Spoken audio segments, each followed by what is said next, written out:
je me suis dit, cette journée-là, finalement, on a voulu la centrer sur les postures de chacun. Voilà. Et c'est de se dire, très souvent, on voit la participation comme une question de...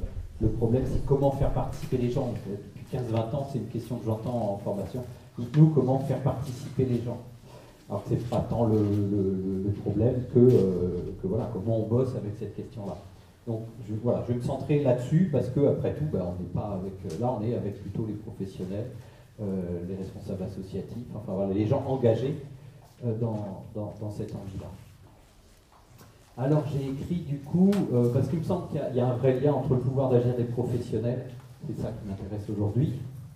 Si on veut pouvoir travailler sur le pouvoir d'agir des gens et que nous-mêmes on est dans du pas de pouvoir d'agir, or c'est ce que j'entends très souvent, on ne va pas y arriver. Voilà un peu le fil conducteur. Donc j'ai marqué, si on est soi-même en tant que professionnel uniquement un tissu de contradiction, on va choper un ulcère. Ça c'est pas bon. On est coincé, je ne peux pas faire ça, il faut que je reste neutre, je sais bien les intentions d'eux, mais il faut quand même donner le change, enfin, une espèce de truc qu'on a le cul entre deux chaises en permanence. Alors je dis on va choper un ulcère, je veux dire voilà, simplement que du coup il y a quelque chose qui va se passer en nous, qui va imploser, ou qui va en tout cas d'une envie qui va se perdre, d'un dynamisme qui va se perdre, on n'y croit plus quoi, il y a quelque chose là. Alors ça fait con parce que mais bon, c'est plus des préco à débattre. Je vous les lâche comme ça, c'est à la serpe, et puis on débat. Donc je me suis dit, il faut s'écouter, il faut être capable de s'écouter. Ça me paraît important, c'est ce qu'on a fait ce matin, s'écouter. Vous comptez, si les autres comptent pour vous, pourquoi vous ne compteriez pas? Donc c'est pour repartir de soi, c'est intéressant. Il y a un premier temps où il faut aussi accepter de s'exprimer. S'exprimer, ça veut dire qu'il faut que ça sorte. Expression, il y a de la pression à l'intérieur, il faut que ça sorte. Donc il y a quelque chose aussi de la capacité à s'indigner, ce terme a été remis en vogue par Stéphane Hessel il y a quelques années avec ce petit bouquin, ce fascicule, s'indigner, mais si vous relisez ou si vous lisez un essai extraordinaire d'Albert Camus, L'homme révolté en 1951, qui lui vaudra les foudres de la gauche bien pensante marxiste, etc., dans L'homme révolté, il termine son premier chapitre par « Je me révolte, donc nous sommes ». Et il dit comment la capacité d'indignation et de regarder qu'on n'est pas le seul à vivre ce qu'on vit, c'est extrêmement important. Et du coup, s'il y a de la parole collective et du partage, on arrive peut-être à passer du « je vais pas bien » à nous construisons ensemble un problème. Et je dis ça parce que c'est la même chose qu'on a à faire avec les gens, sans doute, dans les logiques participatives ou des choses qui ressemblent à ça. Et c'est des choses qu'on a à faire au travail aussi. Parce qu'au travail, on est trop atomisé, trop à croire que c'est nous qui n'allons pas bien, qui n'y arrivons pas, etc. Je pense qu'il y a un vrai parallèle. Bon, s'exprimer, s'indigner, partager. Et j'ai mis là cette formule, ce qui ne peut pas exister est condamné à insister. C'est ça l'ulcère. Donc si ça ne peut pas exister, c'est être en dehors d'eux, c'est condamné à insister. Donc ça va faire une boule de pu, un abcès, je ne sais comment vous appelez ça, mais voilà. Donc voilà, il faut aussi se respecter. Ça a des conséquences, mais peut-être voilà, ça fera des liens avec ce que vous pourriez dire. Alors du coup, je me suis dit, qu'est-ce qu'on fait, qu'est-ce qu'on dit? Donc il faut formuler les contradictions, les injonctions paradoxales. J'ai entendu beaucoup de gens qui parlaient des injonctions paradoxales dans lesquelles ils étaient. Ouais, finalement, on fait de la participation alibi, c'est marqué partout, le mot alibi est revenu plusieurs fois. Il faut absolument passer au collectif. Il faut, ce que j'ai dit ce matin, le tour de passe-passe de nos sociétés, c'est de tout mettre sur la responsabilité individuelle. On ne va pas s'en sortir. Donc c'est extrêmement important pour les gens et pour les professionnels de trouver des collectifs. Voilà. Alors après, j'ai mis notre métier, c'est traducteur. Bon, voilà, j'ai envie de vous inviter à réfléchir là-dessus. Notre métier, c'est traducteur. Et si je reprends mon petit volcan de ce matin, donc ça veut dire qu'on a un truc à faire de ce côté-là pour faire des traductions entre ce qui se passe dans des milieux sociaux et puis comment un certain nombre d'éléments plus institués, notamment politiques, peuvent les entendre pour prendre un certain nombre de décisions. C'est un collègue là, dans un des groupes qui disait en fait, il y a des jeunes par exemple qui ont des revendications, mais ils ne seront jamais entendus parce qu'ils ne sont pas dans des collectifs acceptables. Là, bon, ils ne sont pas en forme loi 1901 parce que ça ne leur cause pas, etc. Donc on a un vrai travail aujourd'hui de traduction. Les façons de s'engager ont changé, les façons, elles sont beaucoup plus mouvantes, beaucoup plus par à-coups.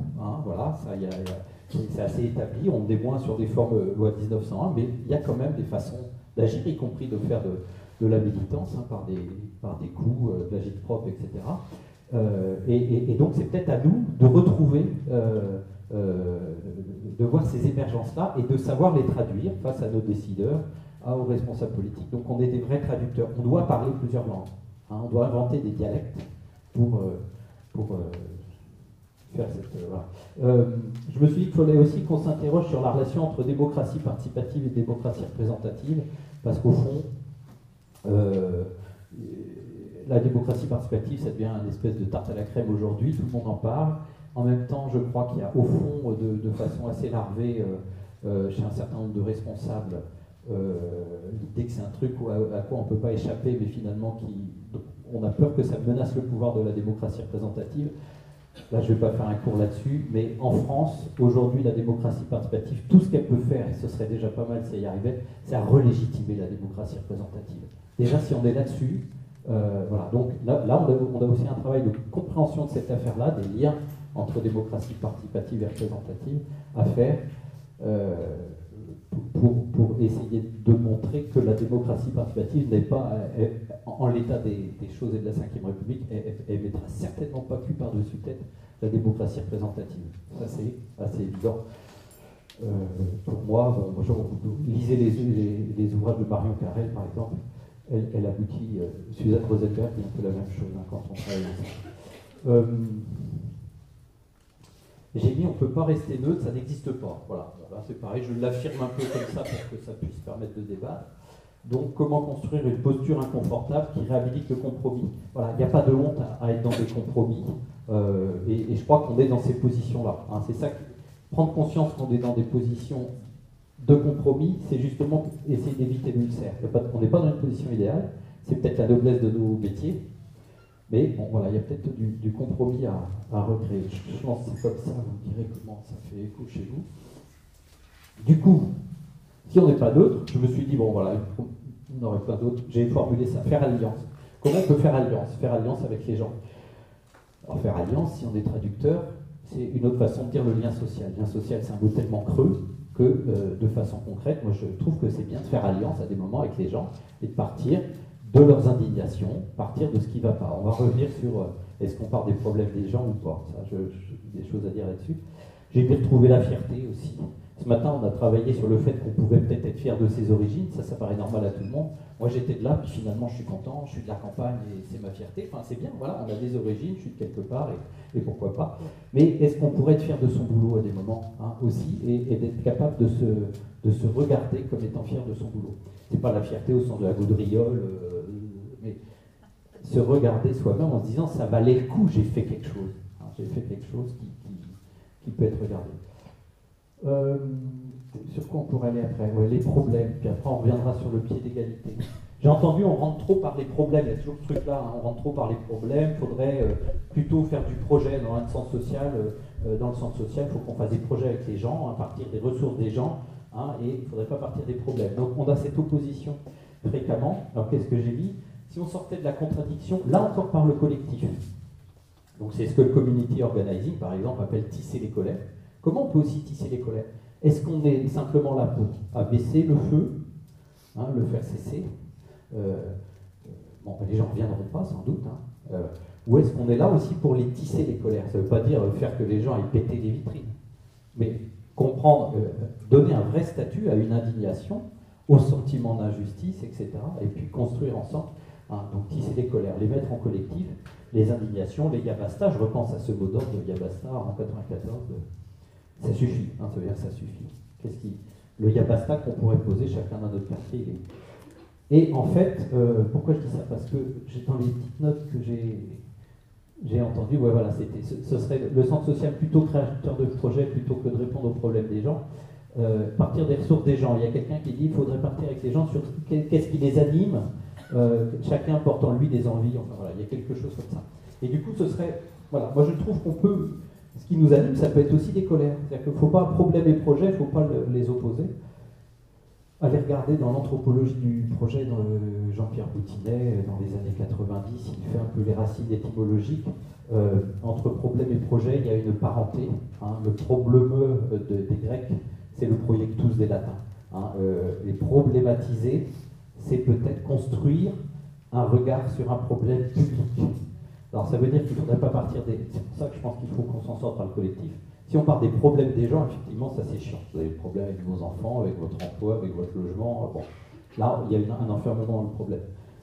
Mais si on arrive à tisser des problèmes communs pour faire pas le problème des gens, mais le problème du quartier, le problème un problème public, enfin, voilà, on a peut-être quelque chose à faire de ce côté-là qui permet de passer du problème au projet. Alors qu'est-ce qu'on fait, hein, voilà. Donc problématiser ensemble, c'est pas forcément rester le nez dans ces problèmes. Donc c'est tout le travail de... Là aussi, je renvoie à Marion Carrel et son travail sur la participation des habitants, aussi sa dernière publication sur les citoyennetés ordinaires. Voilà, comment travailler à rendre public des problèmes. Hein. Là, on a peut-être un travail à faire pour qu'il soit mis à l'agenda du politique aussi. Hein. Il y a peut-être à travailler de ce côté-là.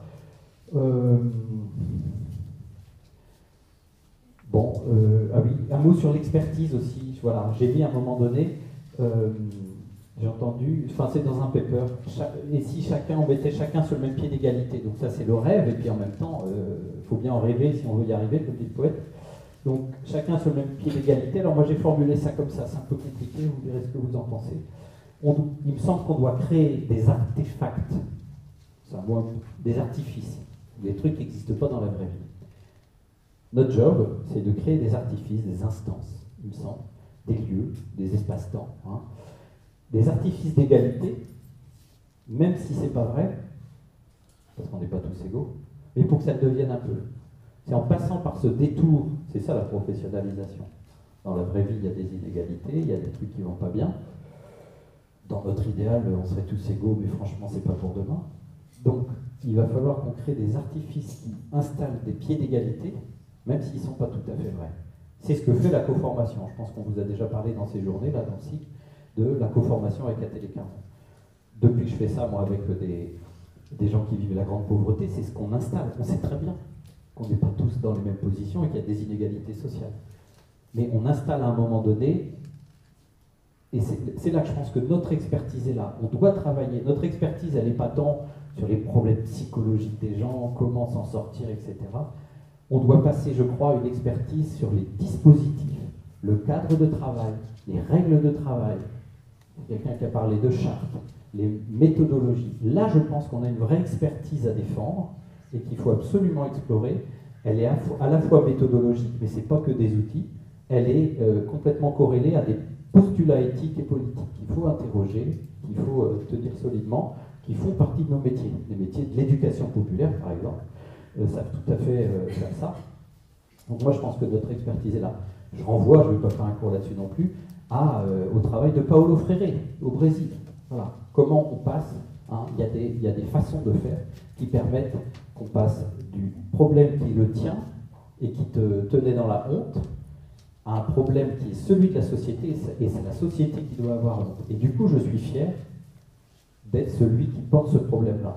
Je suis fier d'être cette femme dominée et qui s'est levée, et c'est le combat qui donne la fierté. Bon, c'est un peu rapide comme ça, mais je pense qu'on pourrait peut-être réfléchir, réagir. On rentre trop par les problèmes. Voilà. Bon, donc exemple de, voilà, si on est des traducteurs, voilà, on doit aussi parler du coup à nos responsables, à nos élus, et vraiment être des experts de comment on fait avec les gens en s'appuyant sur cette expertise-là. Par exemple, ça m'est venu comme ça, pour dire que le temps, vous l'avez tous dit, le temps n'est pas le même, que le temps est préférable au coup de com'. La démocratie participative, je l'ai vu depuis 15-20 ans. Dès qu'on met un élu à la démocratie participative, comme il veut avoir de la visibilité, il va vous demander de faire des assises de la démocratie participative. Quand je pense à des fonctionnaires.